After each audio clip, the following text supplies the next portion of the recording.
అందరికీ నమస్కారం. ఇవాళ మనతో పాటు ప్రముఖ ఆధ్యాత్మికవేత్త, ఆస్ట్రాలజర్, దత్తాత్రేయ మరియు గణపతి ఉపాసకులు మురళీధర్ శర్మ గారు మనతో ఉన్నారు. గురుగారితో మాట్లాడదాం. గురుగారు నమస్కారం. మహాదేవ శ్రీమాత్రే నమః.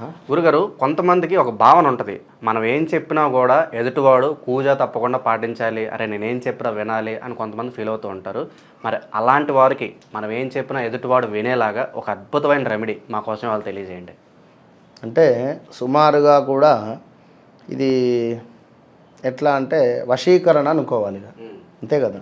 ఇన్ఫ్లుయెన్స్ ఇంకా మొత్తం కొన్ని విషయాలు గుప్తంగానే ఉంచుకోవాలి, కొన్ని విషయాలు అయితే నలుగురికి చెప్పుకోవాలి. ఇక్కడ ఇప్పుడు మనం చెప్పేటువంటిది ఎవరైతే మీ మాట వినాలి అనుకుంటున్నారో, మీ బాస్ కావచ్చును, లేదా మీ భార్య కావచ్చును, మీ భర్త కావచ్చును, పిల్లలైనా కావచ్చును, అంటే కొంత మన వైపుగా అట్రాక్షన్ మారాలి అనేటువంటి సందర్భంలో వశీకరణ లెక్క, అంటే ఒక ఇక్కడ ధర్మబద్ధమైనటువంటి కోరిక మాత్రమే నేను చెప్పేది. నేను ఎప్పుడైనా అదే విషయం చెప్తాను. ఏదో ఒక అమ్మాయి ఒక అబ్బాయి కానీ లేదా ఒక లవర్లకి ఇద్దరు గొడవ అయింది, మీరు ఈ విధంగా చేసుకోండి అని మాత్రం నేను చెప్పను. విన్నరా? ఎందుకంటే భార్యాభర్తలలో అన్యోన్యత కోసము, లేదా పిల్లలు తల్లిదండ్రుల మాట వినాలి అన్న, లేదా వారి పిల్లలు చక్కటి చదువు కోసమైనా, ఇలా కొన్ని ఉద్యోగం కొరకు కానీ డబ్బు కొరకు కానీ ఏదో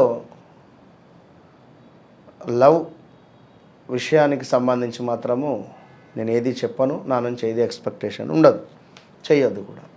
అయితే ఇక్కడ ధర్మబద్ధమైనటువంటి కోరికలు అని ముందే చెప్తున్నా చాలా టాప్ సీక్రెట్గా కూడా చేసుకోవాలి. ఇది ఎదుటి వ్యక్తి ఎవరైనా కూడా, మీరు పనిచేసే చోట కావచ్చును, లేదా మీ వ్యాపార స్థలములో అయినా కావచ్చును, లేదా మీ యొక్క కొలీగ్స్ కావచ్చును, లేదా ఇంకా ఎవరైనా కూడా కొంత మనకు ఎదుటి వ్యక్తి మన మాట వినాలి అనేటువంటి సందర్భంలో మనకు తాంత్రికంగా రహస్య పరిహార శాస్త్రంలో ఒక చిన్న రెమెడీ ఉంది. ఇక్కడ పచ్చకర్పూరంతో చేసేటువంటి రెమెడీ ఇది.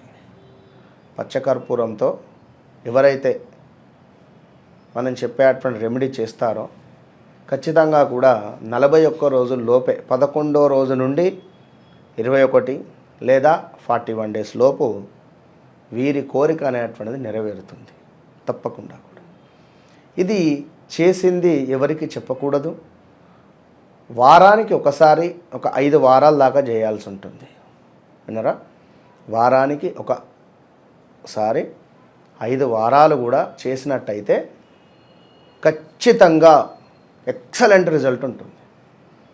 ఒక 4 తమలపాకులు, ఒక రూపాయి బిళ్ళ సైజులో ఉండేటువంటి పచ్చకర్పూరం ముద్ద తీసుకొని చక్కగా కూడా ఈ తొడిమెలు, ఈ యొక్క తోక ఒకటే దిక్కు ఉండాలి.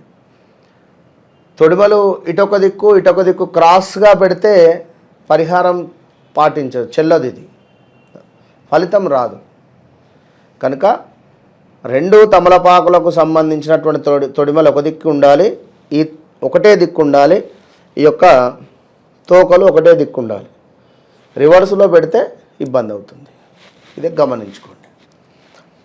అయితే ఎవరైతే ఇక్కడ మీ ఇంటి కులదైవం కావచ్చును, లేదా ఇంట్లో ఉండేటువంటి కొలిచేటువంటి పూజ చేసుకునేటువంటి చిత్రపటాల ముందు చక్కగా కూడా ఒక మంగళవారం రోజు, ఇది ఉదయము మంగళహోరాలో ఈ తమలపాకులను పరిచి దానిపైన 4 పచ్చకర్పూరం బిళ్ళలు పెట్టి మరలా దానిపైన ఈ యొక్క తమలపాకుతో క్లోజ్ చేసేసేయండి. ఇది పెట్టేటువంటి సందర్భంలో ఎవరైతే మీ మాట వినాలి అని అనుకుంటున్నారో వారు మా మాట వినాలి, వారు నా మాట వినాలి, నా మాట వింటున్నాడు, నా మాట వినాలి, నా మాట వింటున్నాడు అనేటువంటి ఆలోచననే మన మనసులో అనుకుంటూ ఇది చేయాలి. ఇది చేసిన తర్వాత తప్పకుండా మనము దీపారాధన చేసి ఆవు నేతితో ఒక 10 నిమిషాలు కూర్చొని హీలింగ్ చేసుకోవాలి. మెడిటేషన్. వారు నా మాట విన్నారు, తప్పకుండా అనుకున్నట్టుగానే నా జీవితం సాఫీగా ముందుకు వెళుతుంది అనేటువంటి భావనతో ఒక 10 నిమిషాలు మీరు అట్లా కూర్చొని సింపుల్, ఏ రెమెడీలు, ఏది మంత్రం అనేటువంటిది లేదు. వారి పేరు, తమలపాకు, పచ్చకర్పూరము, మరొక తమలపాకు, ఒక దీపారాధన.